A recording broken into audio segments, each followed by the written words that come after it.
Baik, Assalamualaikum warahmatullahi wabarakatuh. Perkenalkan, nama saya Wahyu Hidayat dengan NIM C1C022093. Pada video kali ini saya akan menjelaskan mengenai materi akad ijarah yang merupakan tugas dari mata kuliah Akuntansi Syariah dengan dosen pengampu Bapak Dr. Wirmi Eka Putra. Baik, langsung saja untuk materi akad ijarah. Adapun pengertian dari akad ijarah itu sendiri, akad al-ijarah itu berasal dari kata al-ajru yang berarti al-iwadu, ganti.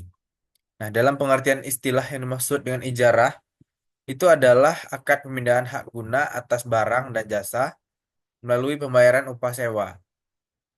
Jadi pemindahan hak guna barang dan jasa itu melalui pembayaran upah sewa tanpa diikuti dengan pemindahan kepemilikan ataupun ownership atau milkiyah dalam bahasa Arabnya atas barang itu sendiri. Nah, langsung saja ijarah mutaniyah bitam bitamlik.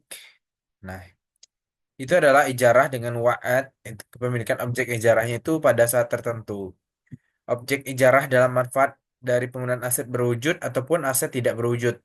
Nah, umur manfaat dari suatu periode itu di mana aset itu diharapkan akan digunakan ataupun jumlah produksi per unit itu serupa dengan yang diharapkan atau diperoleh dari aset. Wa'ad itu adalah janji dari satu pihak kepada pihak yang lain untuk melaksanakan satu transaksi. Lanjut untuk pemindahan hak milik objek sewa kepada penyewa dalam ijarah muntayyah, perpindahan bitamlik bitamlik itu dapat dilakukan dengan yang pertama itu dengan hibah, yang kedua ada penjualan sebelum akad berakhir sebesar harga yang sebanding dengan sisa cicilan sewa, terus ada penjualan pada akhir masa sewa dengan pembayaran tertentu yang disepakati pada awal akad dan penjualan secara bertahap sebesar harga tertentu yang disepakati dan tercantum dalam akad. Nah, langsung saja kita ke jenis akad ijarah, yaitu pertama ada ijarah ala al-manfi, yaitu ijarah yang objek akadnya itu ataupun manfaat ataupun benda, itu seperti contoh, itu misalkan kita menyewakan mobil ataupun kendaraan, terus menyewa rumah, kontrakan, kosan, dan lain-lain. Nah, yang perlu diperintahkan adalah itu tidak boleh menjadikan objek sewa tempat itu sebagai manfaat yang dilarang oleh syara gitu. Jadi kita menyewakan benda-benda tadi itu tidak boleh kita gunakan lagi sebagai tempat yang manfaatnya itu dilarang oleh syara. Selanjutnya adalah ijarah ala al-amal. Ya, di mana yaitu objek akarnya itu jasa dan pekerjaan. Contohnya itu penjahit atau jasa insinyur dalam pembangunan, juga lain-lain gitu. Jasa tukang ojek juga bisa tuh. Dan tentunya manfaat yang diberikan itu tidak keluar ataupun dilarang oleh syara. Harus sesuai juga dengan syarat. Nah, akad ijarah ini tuh terkait dengan erat dengan masalah upah mengupah gitu. Upah mengupah itu termasuk ke akad al-ijarah. Mungkin bisa jadi bekerja juga, bekerja misalkan kita bekerja sebagai kantor, pegawai kontrak, digaji, diupah. Nah, itu juga termasuk dengan akad al-amal gitu. Oke, untuk selanjutnya yaitu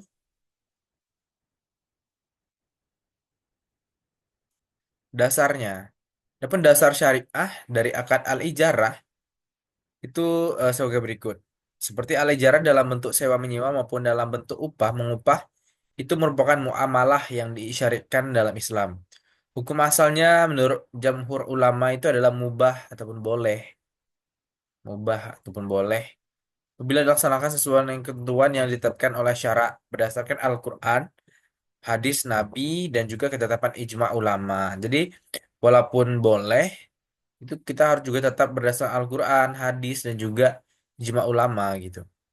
Adapun dasar hukum tentang kebolehan al-ijarah itu dalam Al-Quran itu terdapat dalam beberapa ayat. Di antaranya itu firman Allah yang terdapat pada surah At-Talaqat dan surah Al-Kasayat 26 gitu dalam Al-Quran. Adapun dasar hukum dari hadis Nabi itu adalah hadis riwayat Al-Bukhari dan Muslim.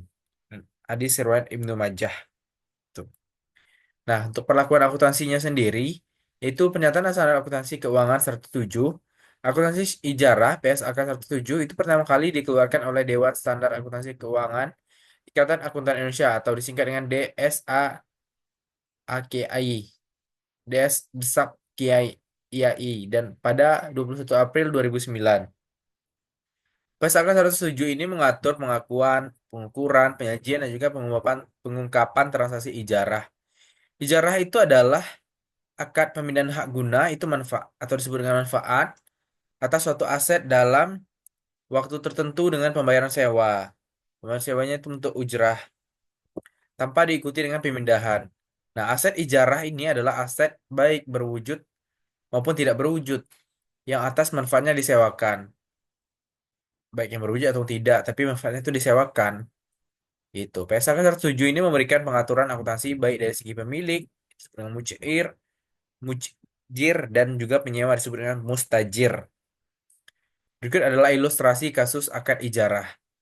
Pada tanggal 25 Januari 2021, Bank Muamalat Syariah memperoleh aktiva ijarah sebesar 100 juta rupiah. Kemudian aktiva ijarah diijarahkan sebagai ijarah mutayyah bitmal, bitamlik, bitamlik selama 4 tahun dengan sewa per bulannya itu 1.500.000. Umur aktiva diberikan 4 tahun. Penyusutan yang ditentukan adalah metode garis lurus. Pada tanggal 20 November 2021, Bank Muamalah Syariah itu membentuk estimasi biaya perbaikan tidak rutin selama masa manfaat itu untuk setiap periode itu sebesar 1 juta. Maka untuk 4 bulan menjadi 4 juta. Pada saat akhir masa sewa itu nasabah diberikan hak opsi untuk membeli dan pada akhir akad sewa aktiva ijarah ini dibeli dengan harga 10 juta rupiah. Nah, berikut adalah jawabannya. Dimana tanggal 25 Januari 21 itu Rul Aktiva aset ijarah jurnalnya aset ijarah 100 juta dan kas 100 juta. Pada akhir periode itu dilakukan alokasi untuk beban depresiasi itu selama 4 tahun tadi dengan metode garis lurus. Oke, jurnalnya beban aktiva, penyusutan aktiva dan juga pada akumulasi penyusutan aktiva 25 juta. Terus setiap bulan itu mendapat pendapatan dari sewa sebesar 1.500.000 di mana jurnalnya kas pada pendapatan 1.500.000. Tanggal 20 November 2021 itu estimasi perbaikan 4 juta tadi selama 4 tahun. Jurnalnya beban perbaikan pada kas. Dan terakhir itu pada saat akhir kontrak tadi ijarah itu dijual harga 20.500.000 di mana eh, jurnal itu kas 20 juta 500 akumulasi penyusutan 82.500.000 pada aset ijarah 100 juta dan pada keuntungan penjualan 2.500.000. Oke, mungkin itulah yang dapat saya sampaikan. Lebih dan kurangnya saya mohon maaf. Wassalamualaikum warahmatullahi wabarakatuh.